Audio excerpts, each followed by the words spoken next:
Good morning students.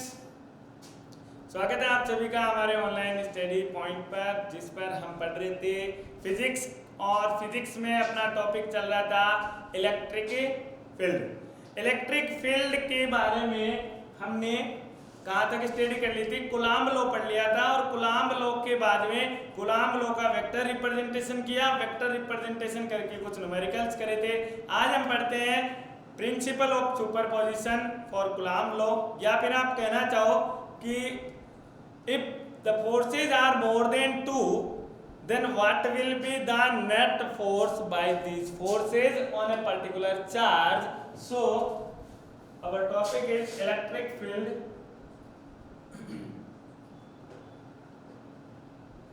Heading क्या है? Principal of superposition.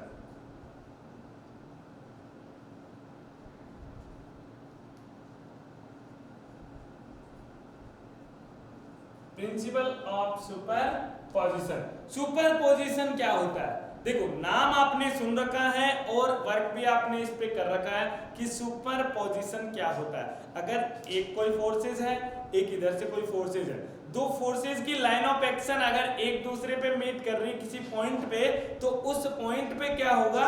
जो टू फोर्सेज होंगे उनकी डायरेक्शन के साथ वो सुपर इम्पोज करेगी, और सुपर इम्पोज से क्या होगा? एक नेट फोर्स निकलेगा, और उस नेट फोर्स की डायरेक्शन एंड मैग्नीट्यूड दोनों क्या होंगे?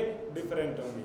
उसी को क्या बोलते हैं? प्रिंसिपल ऑफ सुपरपोजिशन बोलते हैं। और हमारे यहाँ पे कौन से फोर्स लग रहे हैं? इलेक्ट्रिक फोर्स लग रहे हैं। तो इलेक्ट्रिक फोर्स को अगर आप एक से ज्यादा इलेक्ट्रिक फोर्स हो जाए, more than 2 electric force are present at a particular point charge, then what will be the net force?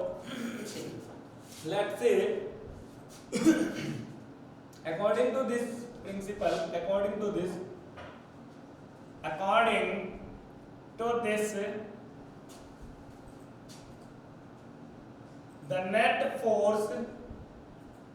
the net force on any point charge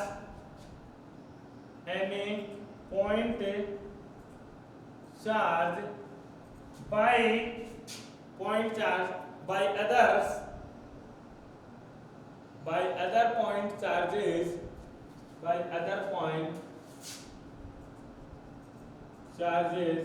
will be the vector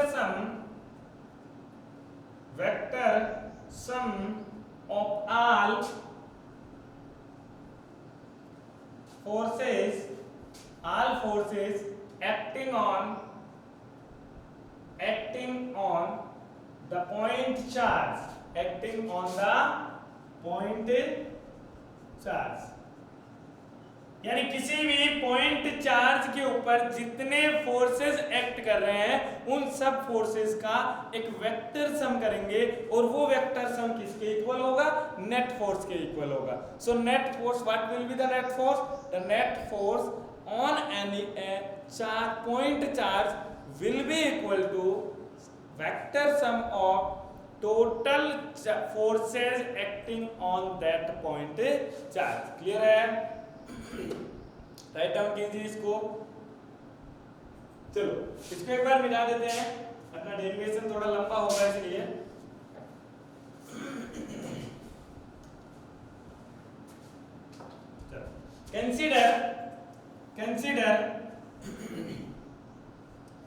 consider a coordinate system, and in this coordinate system let us consider this is the point charge q0.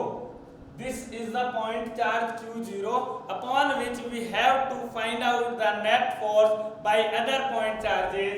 So this is position vector of q0 और position vector. ये जो position vector क्या होता है, ये चीज हम पढ़ चुके हैं कहाँ पे?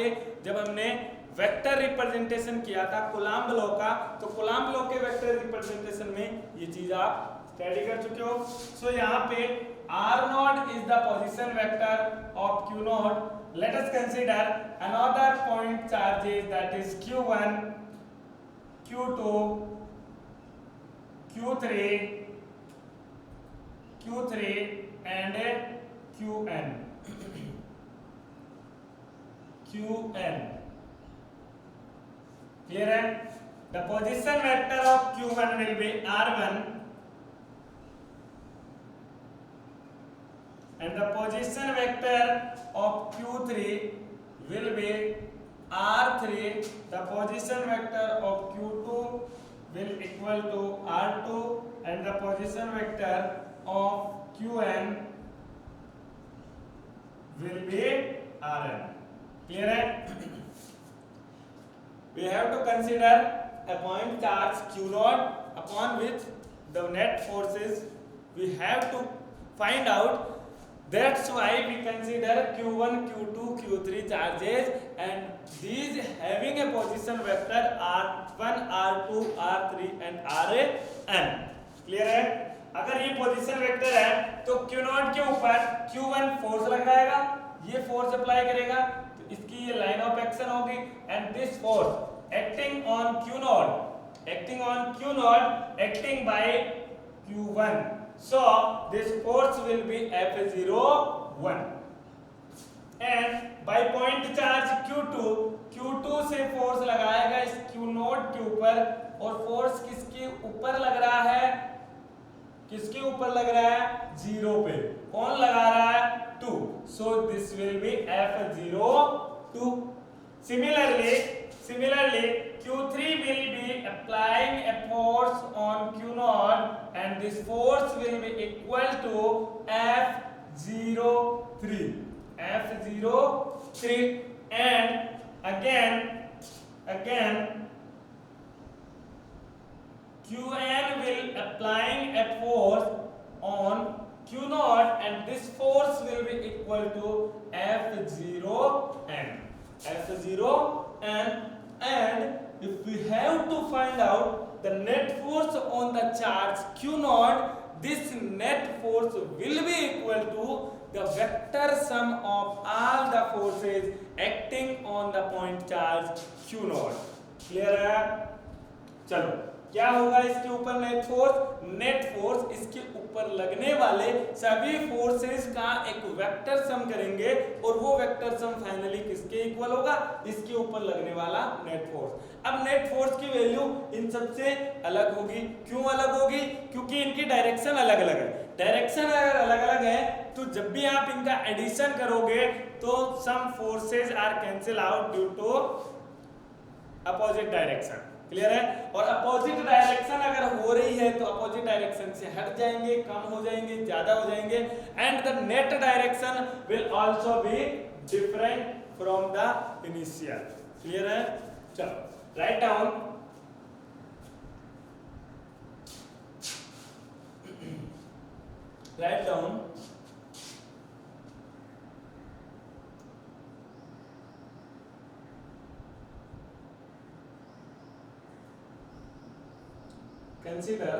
let us consider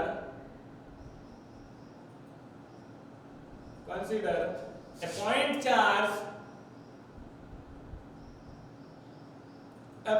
charge Q0 upon which the net force we have to calculate. So consider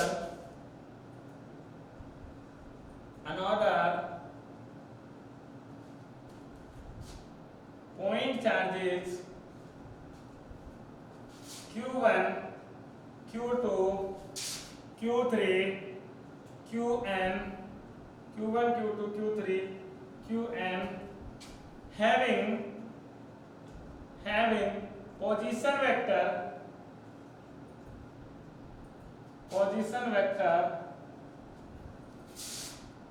as R1, R2, R3 and so on Rn respectively.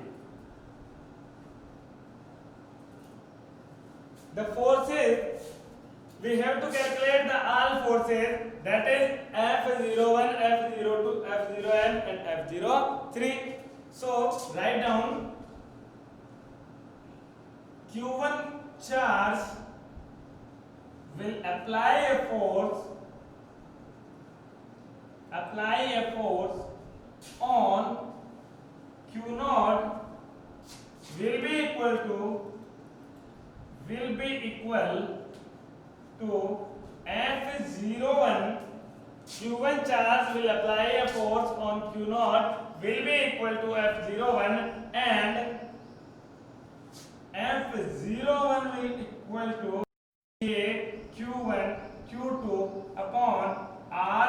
देखो the position vector of R Q naught is R naught and the position vector of Q1 is R1. So the value of position vector from Q1 to Q naught that is equal to R01.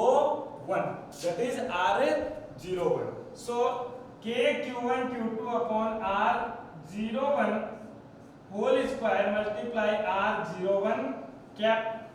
The value of Q1 is Q1 and the value of Q2 will be Q naught. That's why I have to write Q1 Q naught upon R01 square multiply R01 cap. The R01 cap is a unit vector which is representing the direction of the line of action of a force.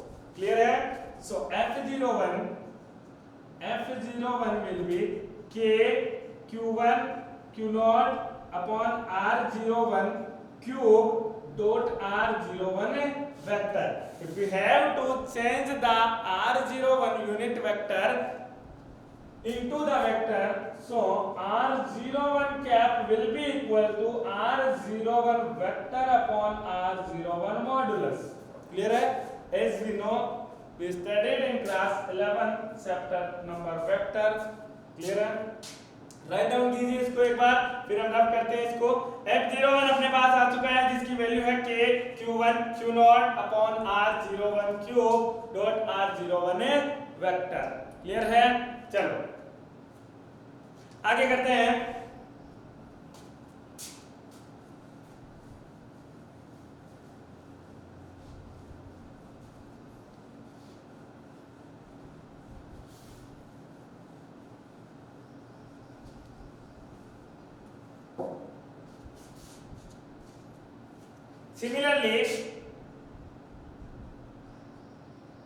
Similarly इसी तरीके से अगर आप निकालना चाहो कि F02 क्या होगा, similarly the force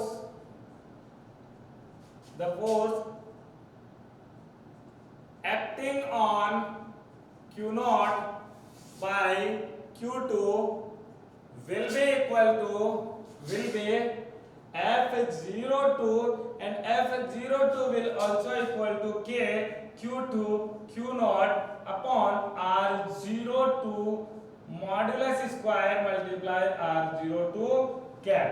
And R02 cap is the unit vector in the direction of F02. So R02 cap will be written as R02 vector upon R02 modulus, and if we put the value of R02 cap in the equation F02, so F02 vector will become K Q naught Q2 upon R02 whole cube multiply R02 vector. Similarly F03 vector will be K Q naught Q3 upon R03 cube multiply R03 vector. अगर मैं इसको सीधा लिखना चाहूं कि R03 क्या होगा तो R03 cube dot R03 vector हो जाएगा. क्लियर है? And I can also right F0n will be K Q naught Qn upon R0n whole cube multiply R0n.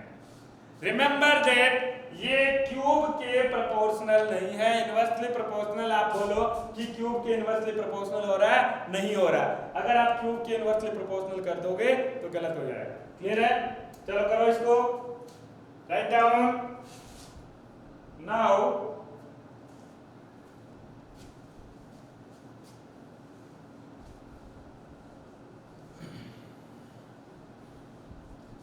The net force will be, the net force will be, net force क्या हो जाएगा? Net force will be F net that is equal to F01 vector plus F02 vector plus F03 vector plus so on F0n vector। Clear है? अगर आप F01, 02, 03, 0n तक चलते हो तो F net क्या हो जाएगा? F net will be equal to F01 that is K Q0 Q1 upon R01 whole cube multiply R01 vector plus K Q0 Q2 upon R02 cube dot R02 vector plus so on K Q0 Qn upon R0n cube multiply R0n vector। Clear है? अगर आप इसको एक combined term में लिखना चाहो तो देखो K और Q0 क्या आ रहा है? सब में कॉमन आ रहा है। K और Q0 को बाहर निकाल दो, सो F net will be F net K multiply Q0 बाहर रह गया, अंदर क्या बचा? Q1 upon R01 cube dot R01 vector plus Q2 upon R02 cube dot R02 vector and so on plus K और Q0 तो बाहर आ चुका है, Qn upon R0n cube dot R0n vector। Clear है? अब आप अगर इसको एक समेशन की टर्म में लिख सकते हैं, और समेशन की टर्म क्या होती है? F net will be equal to K multiply Q0 तो था ही, K पड़ा है, Q0 पड़ा है, समेशन ऑफ इसी को लिख दो। देखो Q1 1 1 यहाँ 2 2 2 चेंज क्या हो रहा है? जो नंबर है एक जगह एक लिखा हुआ पहले टर्म के अंदर, सेकंड टर्म में 2 2 2 लिखा हुआ है, एन टर्म में n n n लिखा हुआ है, तो नंबर एक चेंज हो रहा है, उसको हम कर देंगे i is equal to 1 to i is equal to n। कहाँ पे चेंज हो रहा है? जहां जहां नंबर लगा हुआ है 1 वहां हम क्या लिख देंगे? i लिख देंगे। सो qi upon r0i cube dot r0i vector. Clear है? ये होता है एफ नेट और सुपरपोजिशन प्रिंसिपल। किसके लिए? जो अगर डिफरेंट काइंड के फोर्स अप्लाई हो रहे हैं तो उन डिफरेंट फोर्सेस का सम हो जाएगा। क्लियर है? चलिए राइट डाउन कीजिए इसको जल्दी से, फिर करते हैं क्वेश्चन।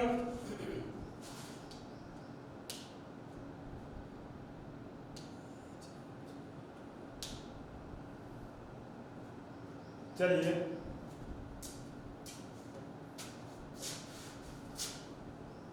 ये था प्रिंसिपल ऑफ सुपरपोजिशन, और रटने की जरूरत नहीं है। ऐसी बात नहीं है कि रटना मारना पड़ेगा, रट्टा नहीं मारना है, जो कंसेप्ट है उसको फॉलो करो। और क्वेश्चन करते टाइम तो इसका बिल्कुल भी रट्टा नहीं मारना है, क्योंकि कंसेप्ट ही अप्लाई होगा, आप रट्टा एप्लीकेशन से नहीं कर पाओगे। So write down the question for identical charges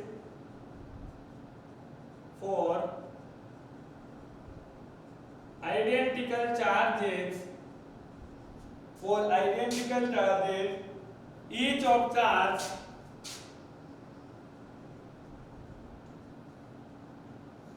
each of charge 2 microcoulomb located on x-axis at x is equal to 0 2 4 and 8 centimeter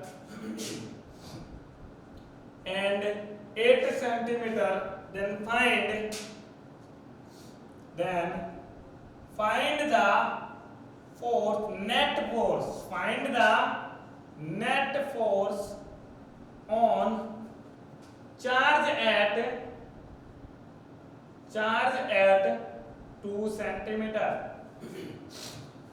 question क्या बोल रहा है? For identical charges each of charge 2 microcoulomb, charge की value कितनी दे रखी है? 2 microcoulomb on x axis x is equal to 2 4 x is equal to 0 2 4 and 8 centimeter, then find the net force on charge at 2 centimeter.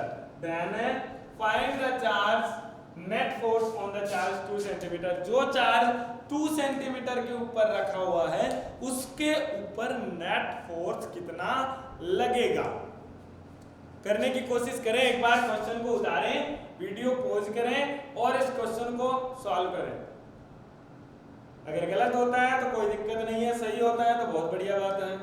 चलो अब हम करते हैं, आप सॉल्यूशन देखना।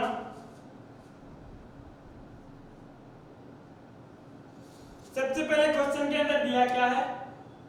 आइडेंटिकल चार्ज दे रखा है 2 माइक्रो और वो 2 माइक्रोकूलम कहाँ रखे हुए हैं? 4 पोजीशन पे रखे हुए हैं और हमें पूछा है एक पोजीशन पे जिसका मान है 2 centimetre. So this is the x axis और इस एक्स एक्सिस पे ये 0 2 4 6 8 ये हम अप्लाई कर सकते हैं। 0 2 4 6 8 हो गया। अब चार्जेस कहाँ रखे हैं? 6 पे नहीं है तो मैंने 6 को हटा दिया। चार्ज एक यहाँ पे है, एक यहाँ पर है, एक यहाँ पर है और एक यहाँ पर है। सबकी वैल्यू कितनी है? 2 माइक्रोकूलम, यानी ये 2 माइक्रोकूलम 2 माइक्रोकूलम 2 माइक्रोकूलम और ये भी 2 माइक्रोकूलम। सारे चार्जेस कैसे हैं? आइडेंटिकल है। इसका मतलब क्या है? सेम नेचर के हैं। पॉजिटिव एंड मैग्नीट्यूड भी क्या है उनका? सेम है। तो 2 माइक्रोकूलम के चार्जेस इनके ऊपर रखे हुए हैं। हमें पूछा है कि इस 2 सेंटीमीटर के ऊपर, इस 2 सेंटीमीटर पे जो चार्ज रखा हुआ है उस चार्ज के ऊपर लगने वाले नेट फोर्स क्या होंगे? क्लियर है? अगर मैं बोलूं कि इसके ऊपर ये Q नॉट था अपना, क्या था? Q not. ये कौन सा है? Q1। ये कौन सा है? Q2। ये कौन सा है? Q3। तो Q नॉट के ऊपर Q1 Q2 Q3 फोर्सेस लगाएंगे और उन फोर्सेस को आपको क्या करना है? सुपर इंपोज करना है। सुपर इंपोज करके उनका क्या कर देना है? Vector sum. और जब आप वेक्टर सम करोगे तो आपको आंसर मिल जाएगा कि किस तरीके का कितनी वैल्यू आ रही है। क्लियर है? चलो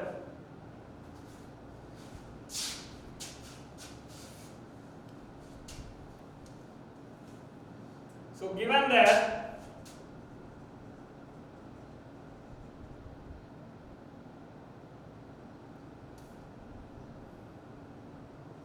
Q1 is equal to Q2 is equal to Q3 is equal to Q4 that is equal to 2 microcoulomb. सारे फोर्सेस की वैल्यू क्या है? 2 माइक्रोकूलम है। क्लियर है? चलो FBD की बात करता हूं तो FBD किसके इक्वल हो जाएगा? FBD यानी free body diagram. Free body diagram किसका लेना है? इसका लेना है जो आपका 2 सेंटीमीटर पे रखा हुआ है। 2 सेंटीमीटर वाले पे ये 2 माइक्रोकूलम 0 पे रखा हुआ फोर्स अप्लाई करेगा। ये पॉजिटिव, ये पॉजिटिव। फोर्स कैसा होगा? रिपल्सन। रिपल्सन का मतलब इस डायरेक्शन में आएगा। अगर ये इस डायरेक्शन में आता है then this will B F02। 2 के ऊपर लग रहा है, कौन लगा रहा है? 0। 2 के ऊपर लग रहा है, कौन अप्लाई कर रहा है? 0। This will B F20। I can say? अरे ये सुन लो। चलो इस 2 के ऊपर ये वाला फोर्स लगाएगा और ये फोर्स कितना लगाएगा? देखो F इस डायरेक्शन में रहेगा क्योंकि ये 2 माइक्रोकूलम, ये भी 2 माइक्रोकूलम। पॉजिटिव पॉजिटिव रिपल्सन, और रिपल्सन होगा तो direction will be this and the force will equal to F0 F 2 पे अप्लाई हो रहा है, कौन अप्लाई कर रहा है, 4 सेंटीमीटर पे रखा हुआ है वो अप्लाई कर रहा है, देन F2 4 हो जाएगा। यहाँ की डिस्टेंस कम है, इसकी डिस्टेंस ज्यादा है, अगर डिस्टेंस ज्यादा हो जाती है फोर्स क्या हो जाता है, कम हो जाता है। और हमने बोला था वेक्टर के अंदर लाइन जितनी छोटी होगी फोर्स उतना कम है, लाइन बड़ी होगी फोर्स भी बड़ा होगा। तो रिप्रेजेंटेशन भी आप उसी तरीके से कर सकते हो कि इसके ऊपर जो 8 सेंटीमीटर वाला फोर्स लगाएगा वो कुछ इतना लगाएगा, कितना लगाएगा, F0 F2 पे लग रहा है, कौन लगा रहा है, 8 लगा रहा है। अब इन सब की वैल्यू निकालो और इनका एडिशन कर दो तो आपको क्या मिल जाएगा, नेट फोर्स मिल जाएगा। क्लियर है? तो नेट फोर्स निकालने के लिए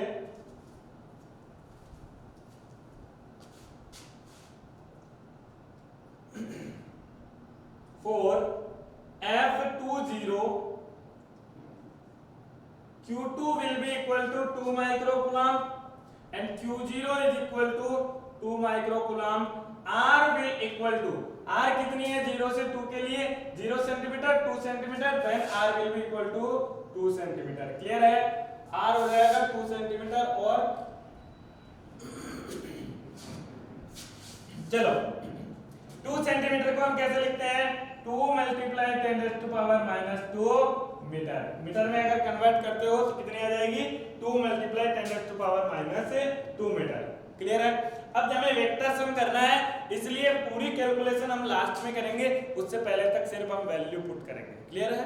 तो वैल्यू पुट करते हैं। So F20 will be equal to K Q1 Q2 upon R20 का होल स्क्वायर, डायरेक्शन R20 हो जाएगा, डायरेक्शन R20, कोई दिक्कत नहीं होनी चाहिए। K क्या है, K है 9 मल्टीप्लाई 10⁻⁹। अब तो आपको रट चुका होगा। Q1 की वैल्यू क्या है, जो यहाँ पे दे रखी है, दोनों वैल्यू सेम है, that mean 2 multiply 10⁻⁶ multiply 2 multiply 10⁻⁻6 upon R20। R20 क्या है, R20 की वैल्यू आपको दे रखी है, देखो R20 कितना है, 2 सेंटीमीटर। अगर ये 2 सेंटीमीटर था और 2 मल्टीप्लाई 10⁻⁻2 और इसका क्या हो गया, होल स्क्वायर। क्लियर है?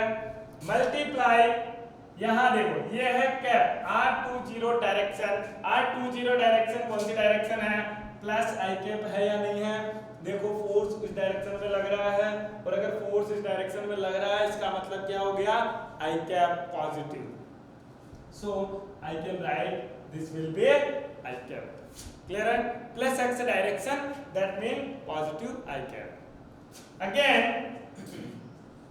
F20 will be equal to K multiply 4 multiply 10⁻⁻12 upon 4 multiply 10⁻⁻4 I cap.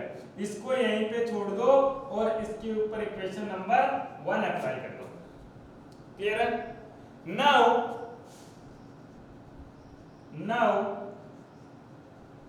Force F24 की बात करता हूं, देन Q1 इक्वल टू कितना है, 2, Q2 इक्वल टू 2, सारी वैल्यू सेम रहेगी, हर बार मैं बार नहीं लिखूंगा, और R की वैल्यू जो है वो अप्लाई कर देते हैं। R24 विल बी R24, 2 से 4 की डिस्टेंस देखो, 4 सेंटीमीटर 2 सेंटीमीटर, यहां से यहां तक 4, यहां से यहां तक 2, देन 2 से 4 की डिस्टेंस कितनी हो जाएगी, 4 - 2 दैट इज 2 सेंटीमीटर। कितनी हो जाएगी, 2 centimetre, and 2 centimetre will be equal to 2 multiply 10⁻⁻2 metre. Clear है? चलिए अगर क्लियर है तो हम इसको फाइंड आउट करते हैं। F24 and F24 will be K multiply 2 multiply 2 कितना हो जाएगा, 2 × 10⁻⁻6 multiply 2 × 10⁻⁻6 upon R square, that is R02 square, R24 square हो जाएगा 2 मल्टीप्लाई 10⁻⁻2 मॉडुलस स्क्वायर मल्टीप्लाई। देखो कैप लगेगा R24 कैप, और R24 कैप क्या हो जाएगा, मैं यहाँ लिख देता हूँ फॉर्मूला F24 दैट इज के Q1 Q2 upon R24 whole square R24 cap. और R24 कैप किस डायरेक्शन में आ रहा है, नेगेटिव एक्स डायरेक्शन में। नेगेटिव एक्स डायरेक्शन मींस क्या हो गया, minus I cap, minus I cap. और अगर ये माइनस आई कैप है then F24 will be minus k multiply 4 multiply 10 raised to power minus 12 upon 4 multiply 10 raised to power minus 4 I cap. ये value कैसी है, नेगेटिव। पहले कौन सी आई थी, पॉजिटिव। क्यों आई है, डायरेक्शन अपोजिट है। क्लियर है। चलो नेक्स्ट F28 फाइंड आउट करते हैं। एंड द फोर्स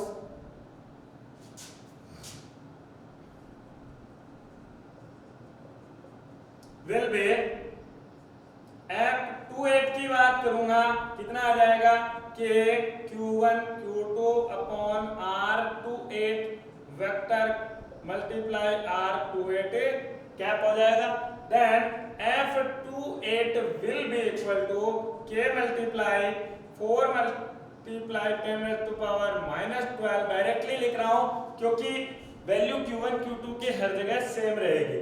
इसके लिए बात करूं मैं R28 की, तो R28 कितना आ जाएगा, देखो 0 से लेकर के 8 तक 8 सेंटीमीटर हो गया, 0 से लेकर 2 तक 2 सेंटीमीटर हो गया, तो 2 से 8 तक के लिए कितना हो जाता है, यहां से यहां तक की वैल्यू 6 सेंटीमीटर हो जाएगी। कितनी सेंटीमीटर हो जाएगी, 6 centimetre. Then this will be 6 centimetre. और 6 सेंटीमीटर को हम कैसे लिखते हैं, 6 multiply 10 raise to power -2 whole square multiply R28 cap. R28 cap किस तरफ है, माइनस आई कैप डायरेक्शन में। कौन सी डायरेक्शन है, minus I cap direction. So this will be minus I cap. Clear है बच्चों।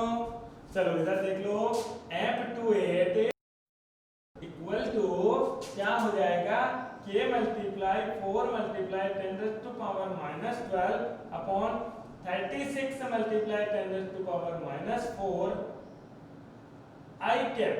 नेगेटिव साइन था इसलिए नेगेटिव साइन कहाँ आ जाएगा, यहाँ पे आ जाएगा।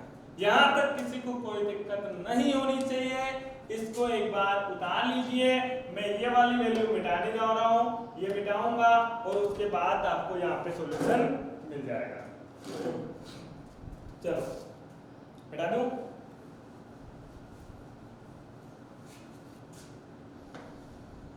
Now this is equation number 1, this is our equation number 2, and this is our equation number 3. The net force will be, the net force will be F net, and F net equal to F1 vector plus F1 को हम क्या बोल सकता हूँ, F20 F24 plus F28 vector. Clear है। या तो आप डायरेक्शन डायग्राम देख के बना लो, डायग्राम देख के नहीं बनाते हो तो आप यहाँ से अप्लाई करो, और यहाँ से अप्लाई करोगे तो क्या आ जाएगा, F20 क्या है, F20 वैल्यू पुट करो, K multiply 4 multiply 10 raise to power -12 upon 4 multiply 10 raise to power -4 I cap plus, plus के बाद में यहाँ पे F24 की वैल्यू कैसी है, negative. Negative and positive will become negative. So negative K multiply 4 multiply 10 raise to power -12 upon 4 multiply 10 raise to power -4 कैसा है, आई कैप। क्लियर है। And next minus this also equal to minus K 4 10 -12 upon 36 10 -4 I cap. Clear है। इधर देखिए ये भी आई cap कोई दिक्कत नहीं है। ये पॉजिटिव K 4 10 12 4 4, ये वापस नेगेटिव K 4 10 12 4 10 4। तो क्या है, वैल्यू सेम है, positive negative will be 0 and final answer is -K multiply 4। K की जगह पुट करो, the value of k will be 9 multiply 10 raised to power 9 multiply 4 multiply 10 raised to power minus 12 upon 36 multiply 10 raised to power minus 4. Direction will be I cap. Solve करो 9 and 4 equal to 36. Then this answer will be minus 10 raised to power 9 और ये plus 9 minus 12, then minus का 3 बचेगा, कितना आएगा minus 3 and minus 4 है वो ऊपर आ जाएगा. So 10 raise to power plus 9 multiply 10 raise to power minus 12 multiply 10 raise to power plus 4. I get 9 and 4 13, 13 minus 12 that is 10. So F net will be minus 10 I cap. ये अपना answer होगा और ये नेट फोर्स होगा, जो net force किस पे apply हो रहा होगा 2 माइक्रो कूलम चार्ज के ऊपर अप्लाई हो रहा है. सो राइट डाउन कीजिए इसको जल्दी से. चलिए, तो उम्मीद करता हूँ क्लास अच्छी लगी होगी. आगे शेयर कीजिए, दोस्तों को बताइए और अगला वीडियो नेक्स्ट क्लास के अंदर पढ़ेंगे. नेक्स्ट क्लास में हम इसका एक न्यूमेरिकल करके फिर आगे नेक्स्ट टॉपिक पे पहुंच जाएंगे. तब तक के लिए थैंक यू वेरी मच.